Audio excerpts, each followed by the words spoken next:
한국의 속도는 정말이지 무서울 정도입니다. 2026년 2월 전 세계 500척의 배가 죽음 앞에 멈춰 섰습니다. 미 해군도 일본도 유럽도 모두 닻을 내렸습니다. 아무도 움직이지 않았습니다. 그 누구도 감히 엄두를 내지 못했습니다. 그런데 그 침묵을 깨고 단 한 척의 배가 30만 톤의 쇳덩이로 죽음의 바다를 향해 풀엑셀을 밟기 시작했습니다. 이란 혁명수비대의 기관포가 불을 뿜었고 고속정들이 사방에서 달려들었습니다. 그럼에도 그 배는 멈추지 않았습니다. 전 세계가 경악했고 미 오함대 사령부조차 저 배는 대체 어느 나라 배냐며 비명을 질렀습니다. 그리고 오만 해군이 무전으로 물었습니다. 당신들은 바다의 유령입니까? 이 한마디가 전 세계 뉴스를 뒤흔들었습니다. 오늘 제가 들려드릴 이야기는 바로 그 배, 한별호의 이야기입니다. 이야기 시작 전에 구독과 좋아요를 눌러주시고 여러분의 의견을 댓글로 남겨주시면 정말 감사하겠습니다. 때는 2026년 1월 말이었습니다. 중동의 화약고는 이미 오래전부터 불꽃이 튀고 있었지만 그해 겨울은 달랐습니다. 미국과 이란 사이의 긴장이 마침내 한계를 넘어버린 겁니다. 이란 혁명수비대는 미군의 선제 공습에 대한 보복을 선언하면서 그 카드로 꺼내든 것이 바로 호르무즈 해협 전면 봉쇄였습니다. 페르시아만의 목구멍이라 불리는 그 좁은 수로 폭이 불과 33km에 불과한 이 해협은 전 세계 해상 원유 수송량의 30%가 지나가는 에너지의 대동맥이었습니다. 이란은 바로 그 대동맥을 틀어막겠다는 선언을 한 겁니다. 그런데 이번 봉쇄는 과거와는 차원이 완전히 달랐습니다. 과거에도 이란은 수차례 호르무즈 봉쇄를 협박 카드로 사용해왔지만 실제로 이 수준까지 올라온 적은 없었습니다. 2026년 이란이 선택한 무기는 AI 자폭 드론과 스텔스, 고속정이 결합된 완전히 새로운 형태의 보이지 않는 장벽이었습니다. 레이더에 거의 포착되지 않는 소형 스텔스 고속정들이 해협을 누비며 경고 사격을 퍼붓고 수면 아래에는 수천 개의 지능형 기뢰가 촘촘히 깔렸습니다. 대형 선박의 프로펠러 소리와 선체 자기장을 감지해 스스로 폭발하는 21세기형 기뢰였습니다. 일반 소해 함정으로는 제거하는 데만 수주가 걸리는 최신의 무기였습니다. 소식은 빠르게 번졌습니다. 해협 입구에서 그리스 국적의 유조선 한 척이 기뢰에 걸려 선체 아랫부분이 뜯겨나가는 사고가 발생했고 다음 날엔 일본 선적 LNG선이 자폭 드론의 공격을 받아 갑판에 화재가 났습니다. 인명피해까지 발생했습니다.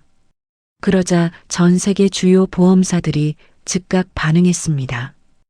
호르무즈 해협을 통과하는 선박에 대한 보험 가입을 전면 중단하거나 설령 가입을 해주더라도 천문학적인 전쟁 위험 할증료를 요구하기 시작한 겁니다. 보험 없이 항해에 나서는 건 사실상 불가능한 일입니다. 수천억 원짜리 선박과 화물을 맨몸으로 전쟁터에 밀어넣는 것과 다름없으니까요. 결국 일본 선사들이 제일 먼저 손을 들었습니다. 그 다음은 유럽이었습니다. 중국마저 일부 노선 운항을 중단했습니다. 미 해군은 구축함을 보내 해협 주변에 대기시켰지만 이란의 미사일 보복 위협 앞에 함부로 기뢰 제거 작전에 나서지 못하고 있었습니다. 2026년 2월 초 호르무즈 해협은 그야말로 완전한 정지 상태에 빠졌습니다. 500척이 넘는 선박들이 해협 입구와 페르시아만 곳곳에서 닻을 내리고 눈치만 보고 있었습니다. 그때 한별호는 쿠웨이트 인근 해역에 있었습니다. 30만 톤급 초대형 원유 운반선, 길이만 340m에 달하는 거함이었습니다. 배 안에는 대한민국 전체가 열흘 이상 사용할 수 있는 어마어마한 양의 원유가 꽉 들어차 있었습니다. 그 원유는 한국의 정유사들과 계약된 화물이었고 만약 제때 부산항에 도착하지 못한다면 정유사의 가동이 차질을 빚고 연쇄적으로 산업 전체에 도미노 충격이 가해지는 상황이었습니다. 한국 경제 입장에서 한벼로는 단순한 배가 아니었습니다. 산업에 혈액을 실어 나르는 혈관 그 자체였습니다. 강민수 선장은 그날 오전 선사 본사로부터 메일을 한 통 받았습니다. 내용은 간단했습니다. 현 위치에서 대기하라. 해협 상황이 안정될 때까지 이동하지 마라. 회사 입장에서는 당연한 지시였습니다. 배도 귀하고 화물도 귀하지만 선원들의 목숨은 더 귀합니다. 무모하게 나섰다가 격침이라도 당하는 날엔 그야말로 돌이킬 수 없는 사태가 벌어지는 겁니다. 강 선장은 메일을 읽었습니다. 그리고 마우스를 닫았습니다. 화면을 끄고 창문 너머 바다를 바라보았습니다. 그는 오랫동안 생각했습니다. 이 사람은 아무 근거 없이 무모한 짓을 하려는 선장이 아니었습니다. 20년 넘게 바다를 항해해온 현장에서 잔뼈가 굵은 베테랑이었습니다. 그는 혼란이 극에 달한 직후에는 반드시 짧은 공백이 온다는 사실을 알고 있었습니다. 공습이 있고 나면 일항군도 전열을 재정비해야 합니다. 드론을 회수하고 길의 포진을 재확인하고 고속정 연료를 보충해야 합니다. 그 사이 최대 60분에서 90분, 이른바 골든 타임이 생깁니다. 그 틈새를 꿰뚫고 해협을 빠져나가는 것, 그게 강민수 선장이 계산한 유일한 탈출구였습니다. 그는 조용히 갑판으로 내려갔습니다. 그리고 선원들을 한자리에 모았습니다. 여러분, 솔직하게 물어볼게요. 우리 여기서 계속 썩을 겁니까? 아니면 가족 곁으로 달려갈 겁니까? 선원들은 잠시 침묵했습니다. 누군가 손을 들었습니다. 그 다음에 또 한 명이, 또 한 명이, 결국 모두가 손을 들었습니다. 강 선장은 고개를 끄덕였습니다. 좋습니다. 그럼 지금부터 내 말대로 움직여요. 2026년 2월 9일 새벽 3시 47분, 한벼로의 엔진이 굉음을 내며 깨어났습니다. 보통 대형 유조선은 연료 효율과 안전을 위해 최대 출력의 7080% 선에서 운항합니다. 15노트 시속으로 따지면 약 28km 정도의 속도로 천천히 이동하는 게 정석이죠. 그런데 강 선장은 엔진 담당 기관장에게 전혀 다른 명령을 내렸습니다. 리미트 해제해. 보일러 터지기 직전까지 밀어붙여. 기관장은 잠시 눈을 깜빡였습니다. 하지만 이내 고개를 끄덕이고 계기판 앞에 앉았습니다. 엔진룸의 열기가 순식간에 치솟았습니다. 거대한 기계들이 포효하기 시작했습니다. 30만 톤짜리 쇳덩이가 가득 찬 원유를 싣고 서서히 그러나 점점 빠르게 앞으로 나아가기 시작했습니다. 10노트, 15노트, 18노트, 그리고 마침내 23노트. 시속으로 환산하면 약 43km. 30만 톤급 유조선이 이 속도를 낸다는 건 업계에서 전례가 없는 일이었습니다. 당시 해협 주변을 감시하던 미 오함대의 레이더 담당관은 훗날 이렇게 회고했습니다. 처음엔 기계 오작동인 줄 알았다. 그 크기의 선박이 그 속도로 움직인다는 게 물리적으로 가능하다고 생각하지 않았다. 해협에 진입한 지 8분이 지났을 때 이란의 레이더망이 한벼로를 포착했습니다. 고속정 세 척이 즉각 출격했습니다. 무선으로 경고 방송이 울렸습니다. 즉시 정지하라. 경고를 무시하면 격침한다. 강 선장은 무전기를 들었습니다. 그리고 딱 한마디를 했습니다. 우리는 민간 선박이다. 국제법에 따라 항행의 자유를 행사한다. 그리고 무전기를 내려놓았습니다. 이후 한벼로는 아무런 응답을 하지 않았습니다. 이란 고속정들이 따라붙었습니다. 그리고 기관포를 발사했습니다. 수면 위로 물기둥이 솟구쳤습니다. 경고 사격이었습니다. 강 선장은 눈 하나 깜짝하지 않았습니다. 오히려 조타수에게 지그재그 기동을 명령했습니다. 30만 톤짜리 배가 왼쪽으로 치우쳤다가 오른쪽으로 흘렸습니다. 직선으로 달리는 것보다 속도는 약간 줄었지만 고속정의 사격 조준을 흐트러뜨리는 데는 더 효과적이었습니다. 또 다른 위협이 수면 아래에서 왔습니다. 기뢰였습니다. 그런데 이 부분이 바로 강 선장이 계산한 지점이었습니다. 이란군이 공습 직후 혼란한 상황에서 급하게 뿌려놓은 기뢰들은 배치 간격이 균일하지 않았습니다. 가장 조밀한 구역은 해협 중앙이었고 양쪽 연안 가까이는 상대적으로 빈틈이 더 많았습니다. 강 선장은 이란 쪽 연안에 더 가깝게 붙어서 달렸습니다. 아이러니하게도 이란 영해와 가장 가까운 항로가 길의 밀도가 낮은 구역이었던 겁니다. 시간이 흘렀습니다. 10분, 20분, 30분. 이란 고속정들은 계속 따라붙었지만 23노트로 질주하는 한벼로를 완전히 봉쇄하기엔 역부족이었습니다. 50분이 지났습니다. 강 선장은 레이더 화면을 응시하며 전방에 나타나는 해안선 좌표를 계속 확인했습니다. 그리고 55분이 지났을 때 이란 혁명수비대의 지휘 함정이 마지막 경고 사격을 가해왔습니다. 이번엔 선체 바로 옆이었습니다. 수십 미터 거리에서 포탄이 수면을 갈랐습니다. 선원 몇 명이 비명을 질렀습니다. 갑판에서는 파편이 날아들었습니다. 그리고 딱 60분이 지난 그 순간 한벼로의 뱃머리가 5만 영의 경계선을 넘어섰습니다. 이란 고속정들이 멈췄습니다. 더 이상 5만 영의 안으로 들어오지는 못하는 겁니다.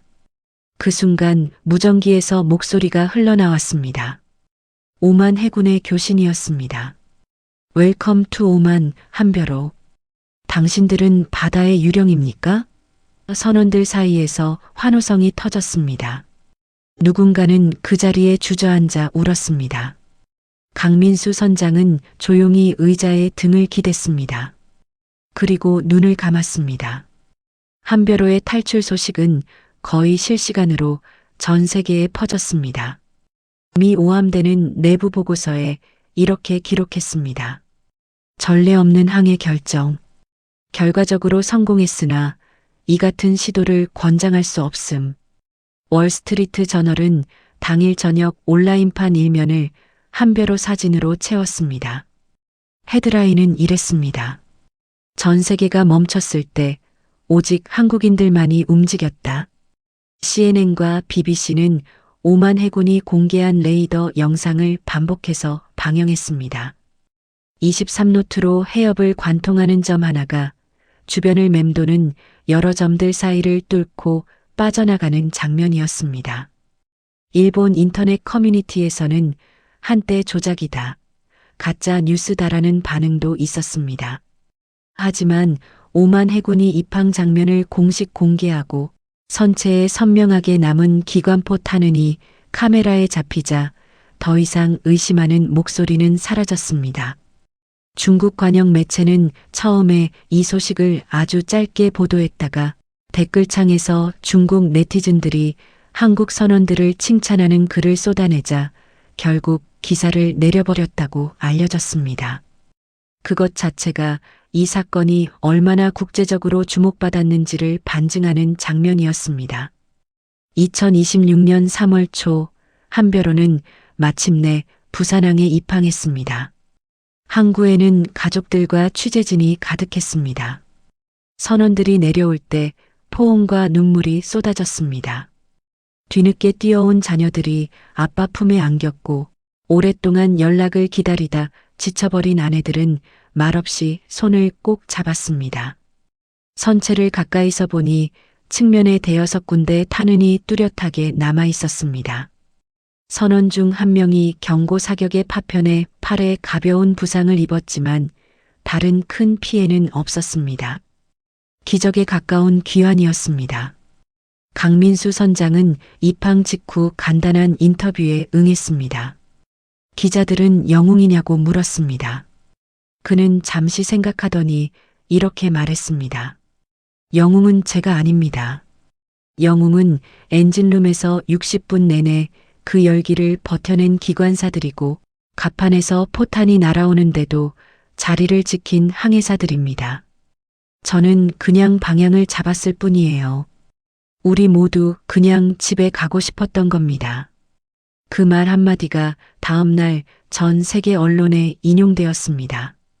거창한 애국심을 말하지도 않았고 무용담을 자랑하지도 않았습니다. 그저 집에 가고 싶었을 뿐이라는 그 담담한 한 문장이 사람들의 가슴을 울렸습니다. 이 사건 이후 해운업계에서는 큰 변화가 일어났습니다. 전 세계 주요 선사들이 위기 상황에서의 의사결정 매뉴얼을 새로 만들면서 한별호의 사례를 참고 모델로 채택하기 시작했습니다.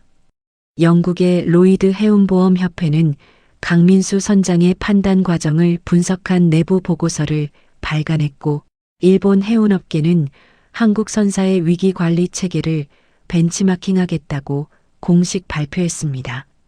심지어 미국의 해군 대학원에서는 한별호 케이스를 위기 상황에서의 민간 선박 운용 사례 연구로 채택했다는 이야기도 들립니다. 단순히 운이 좋았던 것이 아니라 치밀한 계산과 현장 경험, 그리고 선원들 간의 신뢰가 만들어낸 결과라는 평가가 지배적이었기 때문입니다. 한국의 해운업은 사실 오랫동안 저평가되어 왔습니다.